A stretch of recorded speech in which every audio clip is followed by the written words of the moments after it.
sahabat Indonesia, kembali lagi di channel saya, Opsi di Oposisi, Oposisi di dalam Oposisi. Baiklah sahabat Indonesia, di kesempatan segmen video saya ini, saya ingin mengulas sebuah ide pemikiran saya.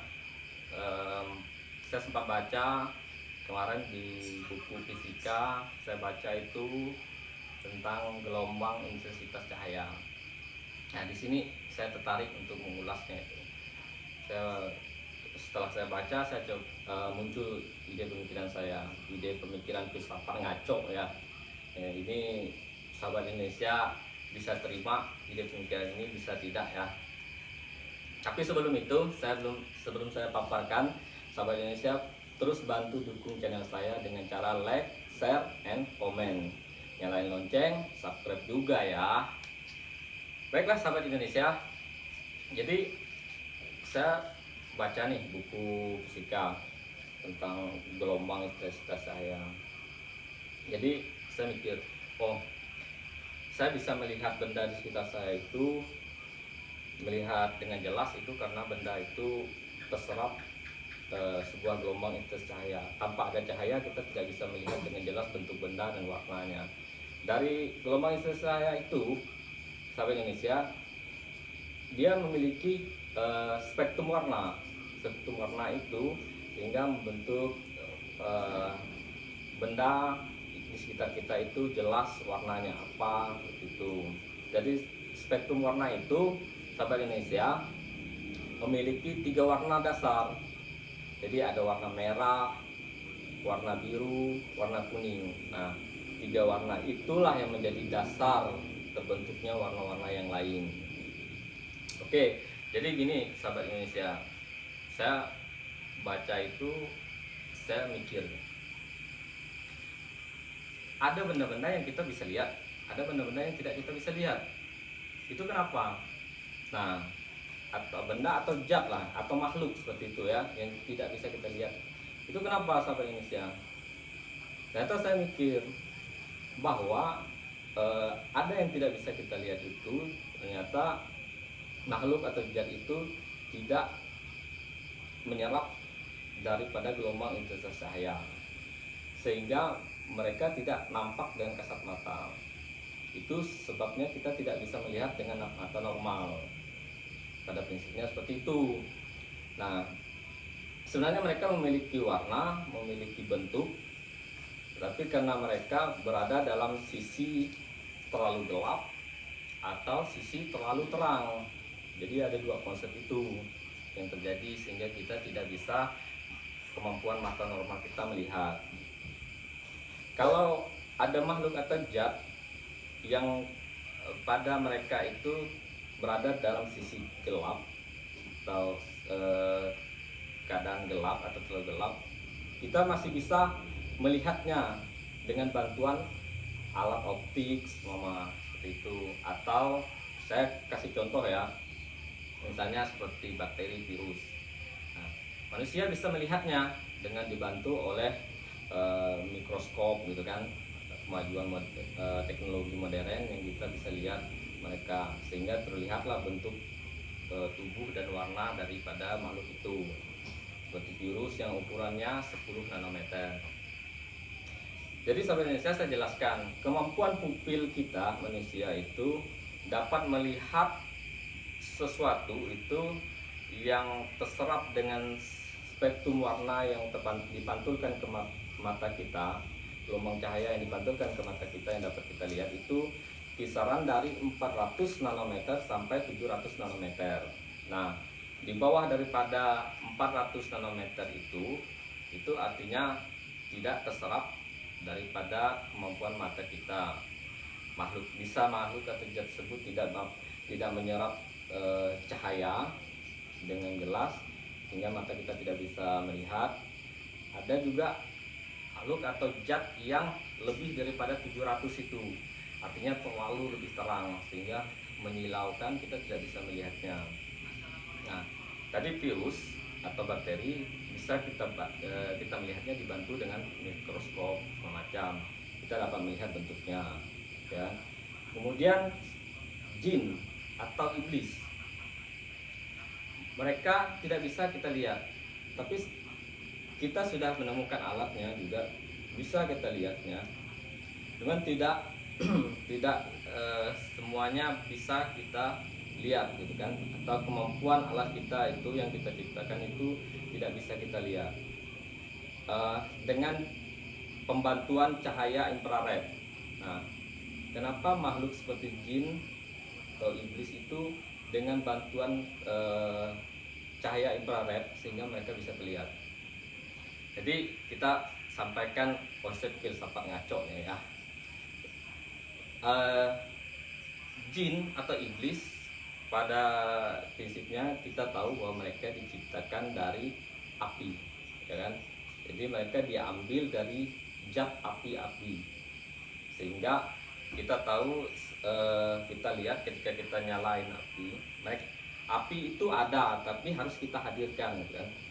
Seperti ini ya, sahabat Indonesia, ada, kan? Nah, jadi pembentukan api itu dari dasar warna merah, ya, dari dasar warna merah. Nah, itu sebabnya kenapa jin atau iblis itu ketika dipancarkan dengan cahaya infrared mereka dapat dilihat bentuk kasatnya seperti apa. Dan namun itu pun tidak sepenuhnya wujud itu bisa kita lihat dengan sempurna. Nah, itu sebabnya kenapa ya, sahabat Indonesia. Ada selain itu ada ruh, ya, kita tidak bisa melihat ruh. Kemudian malaikat, ya, kemudian sampai kepada titik yang maha besar itu Allah, kita tidak bisa melihat. Kapasitas ruh itu ada dalam diri kita. Itu kita tidak bisa melihatnya. Kenapa? Ruh itu saya mikirnya seperti ini. Dasarnya dari ini ya. Jadi manusia dalam tubuh kita membutuhkan air dan oksigen atau udara, gitu ya. Jadi tanpa kedua itu kita tidak bisa hidup, gitu ya, sahabat Indonesia. Nah, jadi saya mikir bahwa ruh itu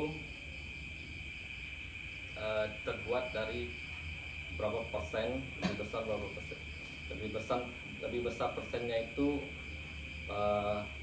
terbentuk dari zat pati air dan zat pati udara, pembentukan ruh itu. Ketika ruh itu berada dalam diri manusia, ruh itu masih dalam keadaan hidup. Kemudian ketika manusia atau jasad manusia itu mati, maka ruh itu terjadi konslet dalam tubuh manusia, sehingga terjadi pembakaran yang kuat.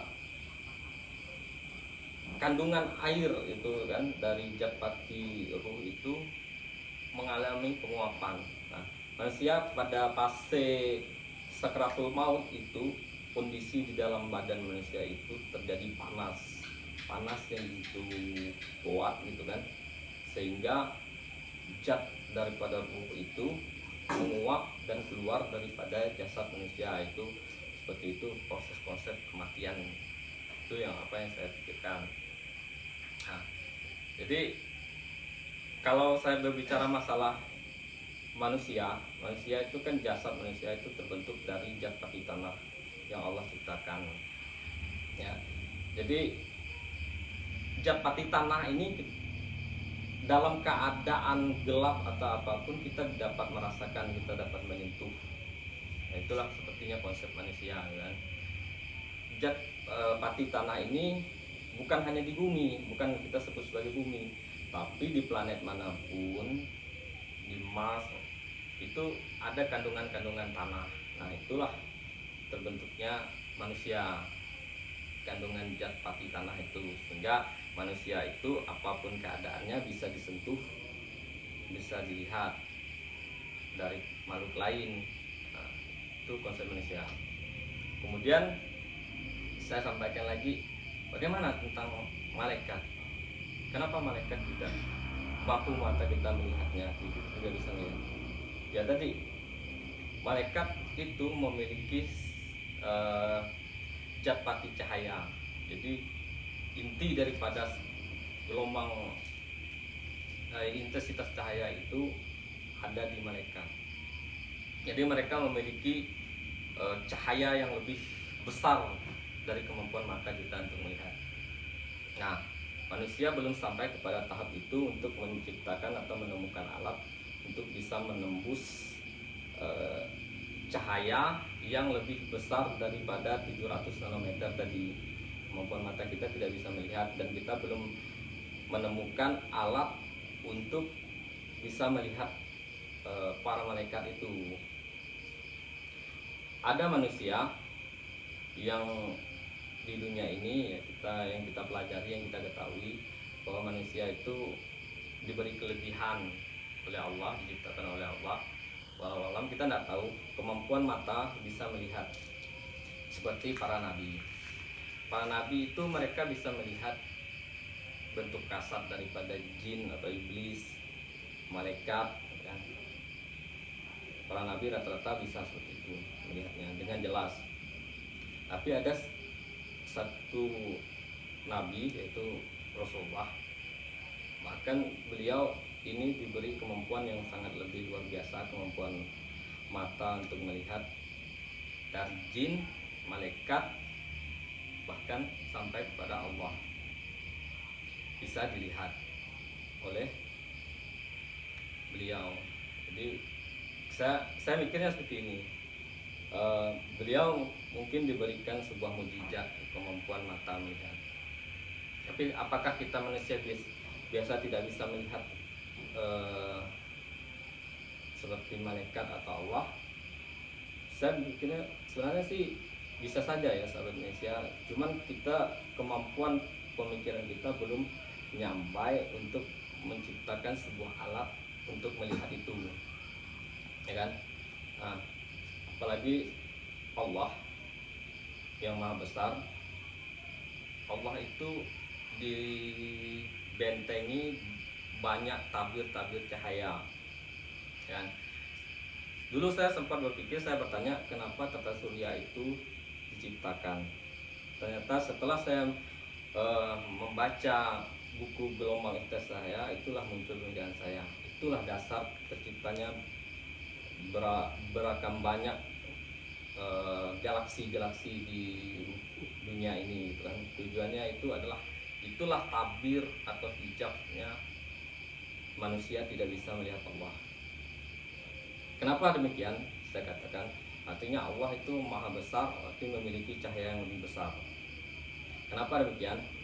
Ya, kita di bumi ini melihat matahari dan bulan. Mereka memiliki intensitas cahaya yang sebenarnya besar, gitu kan?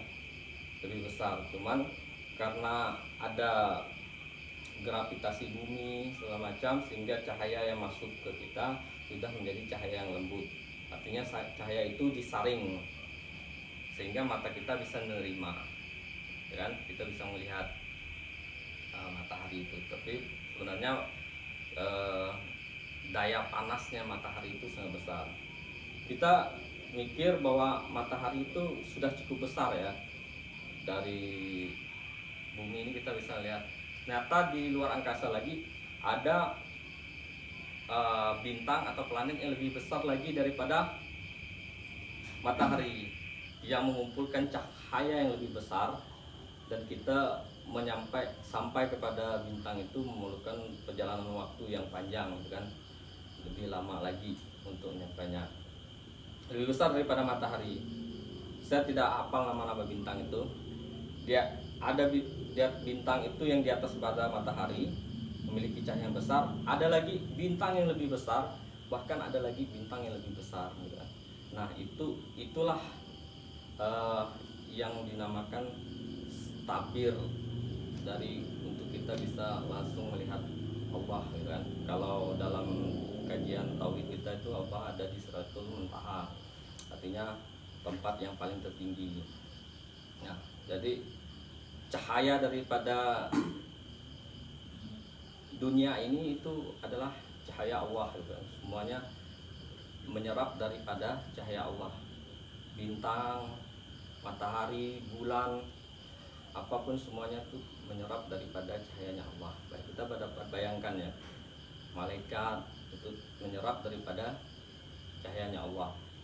Nah, jadi itu konsep yang saya pikirkan gitu kan. Nah, mungkin bagi sahabat Indonesia ini sebuah filsafat ngaco kan. Terus penyampaian saya itu bertele-tele atau nggak jelas, nggak genah gitu kan. Cuman saya susah untuk merangkaikan sahabat Indonesia. Jadi seperti itulah gambarannya gitu kan yang saya paparkan. Kita tidak memiliki kemampuan melihat dengan mata jelas karena ada cahaya yang lebih jelas, lebih terang lagi sehingga menyilaukan mata kita di luar daripada kemampuan mata kita, atau yang lebih gelap daripada kemampuan mata kita gitu kan. Jadi dua sisi gelap dan sisi terang. Itu yang terlalu gelap atau terlalu terang itu tidak bisa kita lihat. Oke sahabat Indonesia, mungkin ada hal yang tidak pas atau gimana, bisa di komen di video saya yang saya sampaikan ini, untuk kita sharing-sharing. Jadi cukup di sini ya sahabat Indonesia apa yang saya sampaikan. Lebih kurangnya saya mohon maaf. Mungkin ini bisa jadi pro dan kontra bagi sahabat Indonesia ya. Mungkin pemikirannya nggak jelas, ngaco, nggak beraturan seperti itu ya. Oke sahabat Indonesia, sampai di sini. Salam satu pemikiran.